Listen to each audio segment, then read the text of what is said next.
నమస్తే, welcome to meta news. ముందుగా ఈ వీడియోని లైక్ చేయండి, షేర్ చేయండి. మరిన్ని ఇంట్రెస్టింగ్ పొలిటికల్ అప్డేట్స్ కోసం మెటా న్యూస్ని సబ్స్క్రైబ్ చేయండి. ఇక మ్యాటర్లోకి వస్తే, మంత్రి అంబటి రాంబాబు సీటుకు ఎసరపడుతోంది. సొంత పార్టీ నుంచే నిరసన సెగ ఎదురైంది.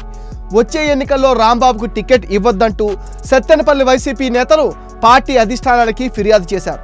అంబటి రాంబాబు సత్తెనపల్లి నుంచి పోటీ చేస్తే 25,000కు పైగా ఓట్ల తేడాతో ఓడిపోతారని లెక్కలతో సహా వివరిస్తున్నారు. అంబటిని మార్చాల్సిందేనని అనిల్ కుమార్ యాదవ్ ద్వారా అధిష్టానానికి రాయబారం నడుపుతున్నారు. గతంలోనూ అంబటికి వ్యతిరేకంగా పలుమార్లు స్థానిక నేతలు నిరసన గళం విప్పారు.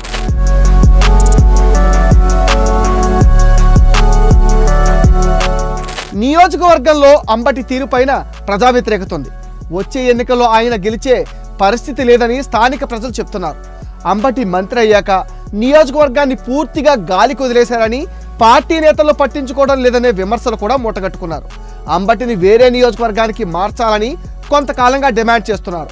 అయినా అధిష్టానం సత్తెనపల్లి విషయంలో క్లారిటీ ఇవ్వకపోవడంతో తమ వాయిస్ మరింత పెంచారు.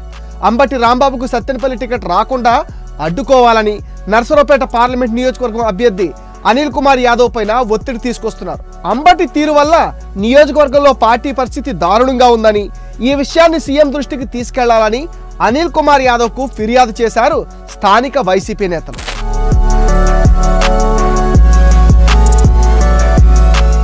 రెండు 2014 ఎన్నికల్లో సత్తెనపల్లి నుంచి పోటీ చేసిన అంబటి కోడెల శివప్రసాద్ చేతిలో ఓటమి పాలయ్యారు. 2019 ఎన్నికల్లో గెలిచి జగన్ మంత్రివర్గంలో చోటు సంపాదించారు.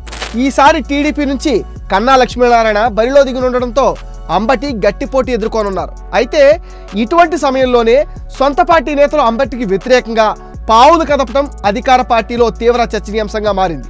అంబటిని మార్చాల్సిందేనని, లేకపోతే తాము సహకరించేది లేదని స్థానిక వైసీపీ నేతలు తెగేసి చెప్తుండడంతో అధిష్టానం ఎలాంటి నిర్ణయం తీసుకుంటుందనేది సర్వత్రా ఆసక్తిని రేపుతుంది. ఇది మెటా న్యూస్ అప్డేట్. ఈ వీడియోని తప్పకుండా లైక్ చేయండి, షేర్ చేయండి. అండ్ మరిన్ని ఇంట్రెస్టింగ్ పొలిటికల్ అప్డేట్స్ కోసం మెటా న్యూస్ని సబ్స్క్రైబ్ చేయండి. మీ విలువైన ఒపీనియన్ని కామెంట్ సెక్షన్లో పోస్ట్ చేయడం మర్చిపోవద్దు.